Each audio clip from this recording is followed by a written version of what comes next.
P Gannavaram నియోజకవర్గంలో ఎగువన కురుస్తున్న భారీ వర్షాలకు గోదావరిలోకి వరద నీరు పోటెత్తడంతో గోదావరికి భారీగా వరద నీరు వచ్చి చేరుతోంది.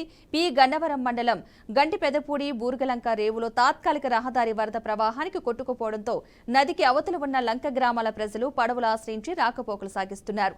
మళ్లీ వరదల సీజన్ ముగిసే వరకు ఈ 4 గ్రామాల పరిస్థితి దినదినగండమే. చిన్నపాటి పనులకు కూడా వీరు నదీపాయను దాటాల్సిందే. విద్యార్థుల పరిస్థితి అయితే మరీ దయనీయం.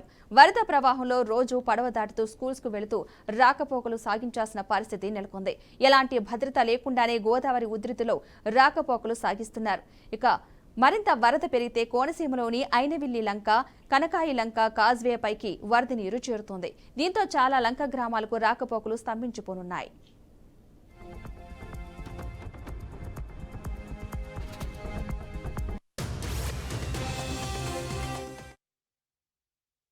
గన్నవరం నియోజకవర్గం పరిధిలో ఉన్నటువంటి 4 మండలాలకు కూడా వరద ప్రాంతం ఉన్నది కాబట్టి, గోదావరి పరివాహక ప్రాంతం కాబట్టి ఈ 4 మండలాలకు సంబంధించినటువంటి ఎంఆర్ఓలకి సూచనలు ఇవ్వడం జరిగింది.